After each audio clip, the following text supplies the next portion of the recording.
Ma'am అసలు అంటే 39 fertilities అనేది ఎలాంటి వాళ్ళకి యూజ్ అవుతుంది, ఏ విధంగా యూజ్ అవుతుంది ఒక్కసారి మా వ్యూవర్స్ కోసం? సో కపుల్ ఫర్టిలిటీ సెంటర్కి వచ్చినప్పుడు మనకి wife and husband are both the partners, male partner female partner ఇద్దరు కూడా చాలా ఇంపార్టెంట్. ఎందుకంటే ఎగ్ స్పర్మ్ కలిస్తేనే బేబీ తయారవుద్ది. సో హస్బెండ్ అండ్ వైఫ్ మనకి కోఆర్డినేషన్ ఉంటేనే మనము ఫ్యూచర్లో కూడా ముందుకు వెళ్ళగలుగుతాము. సో మనకి ఎగ్ ఎంత ఇంపార్టెంటో స్పర్మ్ కూడా అంతే ఇంపార్టెంట్. సో మనకి ఫీమేల్ పార్ట్నర్ వచ్చి మనకి ఎవాల్యుయేషన్ ఇంపార్టెంట్, స్కానింగ్స్ చేస్తాము, ప్లస్ ఎగ్స్ ఎన్ని ఉన్నాయి, ప్లస్ ట్యూబ్స్ అనేటివి ఓపెన్ ఉన్నాయా లేదా, యూట్రస్ ఎలా ఉంది, యూట్రస్లో సమస్యలు ఏమున్నాయి మనం ఎవాల్యుయేషన్ చేసుకుంటాము. సో మేల్ పార్ట్నర్కి స్పర్మ్ అనాలిసిస్ ఒకటి చేస్తాము, స్పర్మ్ కదలిక ఎట్లా ఉంది, క్వాంటిటీ ఎంత ఉంది, ప్లస్ అడ్వాన్స్ టెస్ట్లు ఉన్నాయి మన దగ్గర. సో డిఎన్ఏ ఫ్రాగ్మెంటేషన్ ఇండెక్స్ అనేసి రిపీట్. అంటే ఏ ఏజ్ వరకు అది మనకంటే 39 అనేది యూజ్ అవుతుంది అంటారు? 39 అనేది ఒక కపుల్ ఎవరైతే పిల్లలు అచీవ్ కావాలి, మనకు ప్రెగ్నెన్సీ అచీవ్ చేయాలి, పిల్లలు కావాలి అనుకునే వాళ్ళందరికీ హెల్ప్ అవుద్ది. గవర్నమెంట్ మనకు గైడ్లైన్స్ ఇచ్చింది, female partner 50 age and male partner 55కి తగ్గి ఉంటేనే మనం ఫర్టిలిటీ ట్రీట్మెంట్స్ అనేది 55 అనేది లేదు. మేల్ పార్ట్నర్కి అబోవ్ 55 లేదు, ఫీమేల్ పార్ట్నర్కి అబోవ్ 50 లేదు. సో ఈ లోపల ఏజ్ గ్రూప్ వాళ్ళకి ఎవరైతే ప్రెగ్నెన్సీ అచీవ్ చేయాలనుకుంటారో depending upon their health status we do advice. Okay, అంటే మెయిన్గా ప్రెగ్నెన్సీ రాకపోవటానికి అసలు రీజన్స్ ఏంటి అంటారు? అంటే స్పెసిఫిక్గా కొన్ని రీజన్స్ అంటూ ఉంటాయి, సో అవి ఏంటి మ్యామ్? ప్రెగ్నెన్సీ రాకపోవడానికి మెయిన్ రీజన్స్ ఏముంటాయంటే, ఒకటి మనము ఫీమేల్స్లో చూసుకున్నట్టయితే మనకు ఎగ్స్ ఎక్కువ ఉంటాయి లేకపోతే తక్కువ ఉంటాయి, పీసీఓఎస్ అని అంటారు, లేకపోతే ఎగ్స్ తక్కువ ఉండడం పిఓఆర్ అని అంటారు, లేకపోతే మనకి బేబీ తయారయ్యేది ఫెలోపియన్ ట్యూబ్లో కాబట్టి ఫెలోపియన్ ట్యూబ్ ప్రాబ్లమ్స్ ఉండొచ్చు, లేకపోతే బేబీ అతుక్కునేది మనకి యూట్రస్లో కాబట్టి యూట్రస్లో ప్రాబ్లమ్స్ ఉండొచ్చు. సో అట్లని మేల్ పార్ట్నర్ నుంచి మనకు వచ్చేది స్పర్మ్ కాబట్టి స్పర్మ్లో ఇష్యూస్ ఉండొచ్చు, లేకపోతే వీళ్ళిద్దరు కలవడంలో ఇబ్బంది ఉండొచ్చు. సో ఇవన్నీ కూడా అప్పుడప్పుడు ఏమీ రీజన్ లేకపోవచ్చు, దాన్ని అన్ఎక్స్ప్లెయిన్ ఇన్ఫర్టిలిటీ అంటారు. అన్ని టెస్టులు నార్మల్ ఉంటాయి, అంత నార్మల్ ఉంటుంది కానీ పిల్లలు అవ్వరు.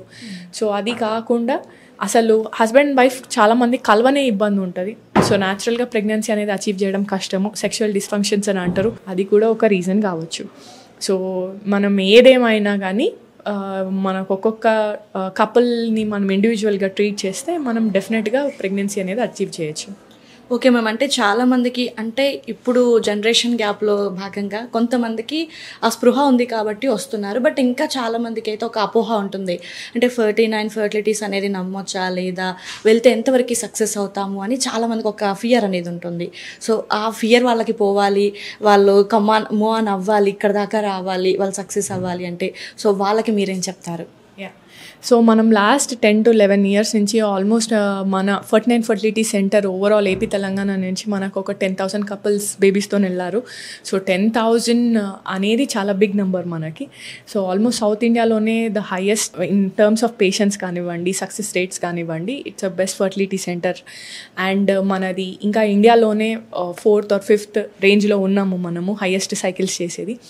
సో అది మనం ఈ విషయాలు మనం పక్కకు పెడితే ఇన్ జనరల్గా కూడా మన సక్సెస్ రేట్స్ అనేటివి ఎప్పుడు మనము న్యాచురల్ ప్రెగ్నెన్సీ అండ్ ఐవీఎఫ్ రెండు మాట్లాడాలి. సో న్యాచురల్ ప్రెగ్నెన్సీ మన ఎంతమంది అచీవ్ చేస్తున్నారు అండ్ ఐవీఎఫ్ నుంచి ఎంతమంది ప్రెగ్నెన్సీస్ వస్తున్నాయని. సో న్యాచురల్గా కూడా చాలామంది పిల్లలతో వెళ్ళారు. అందరు ఐవీఎఫ్ సెంటర్ అంటే వీళ్ళు ఓన్లీ ఐవీఎఫ్ చేస్తారనుకుంటారు, అట్లా కాదు, మనకు ప్రెగ్నెన్సీ ఇంపార్టెంట్. సో ఫస్ట్ డెఫినెట్గా మనం న్యాచురల్గానే ట్రై చేస్తాము, దాంతో కాలేదంటే then we will proceed for IVF. Okay ma'am, అయితే ఇప్పటివరకు చాలామంది పేషెంట్స్ వచ్చి ఉంటారు, చాలామందిని చూస్తుంటారు. సో అందరిలోనూ మీరు ఎక్కువగా చూసిన ప్రాబ్లం ఏంటి, సాల్వ్ చేసిన ప్రాబ్లం ఏంటి?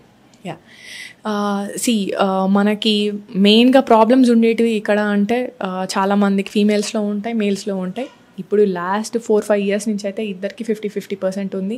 అండ్ అన్ఎక్స్ప్లెయిన్ ఇన్ఫర్టిలిటీ అంటే రీజన్ లేకుండా ప్రెగ్నెన్సీ రాని కపుల్స్ ఒక 20% మంది ఉంటారు. సో వీళ్ళందరికీ కూడా ఇప్పుడు ఈ రీసెంట్గా చూసే ట్రెండ్ ఏంటంటే లేట్ మ్యారేజెస్ అవ్వడము, లేట్గా పిల్లలు ప్లాన్ చేసుకోవడం, age more than 35 years pregnancy planning కోసం వస్తున్నారు. సో ఇట్లాంటి కపుల్స్ కూడా చాలామంది లాస్ట్ 3-4 ఇయర్స్ నుంచి కూడా ప్రెగ్నెన్సీతో వెళ్ళారు. That's an achievement. Okay ma'am. అయితే ఫైనల్గా మదర్స్ డే సందర్భంగా ఇక 39 ఫెర్టిలిటీస్లో ఒక ఆఫర్ అనౌన్స్ చేశారు.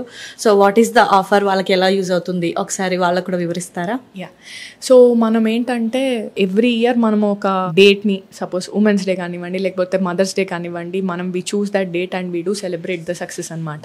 సో ఈసారి May 12th నుంచి June 12th వరకు కూడా మనకి ఒక 20,000 డిస్కౌంట్ అనేది ఇవ్వడం జరుగుతుంది IVF ప్రొసీజర్స్ మీద.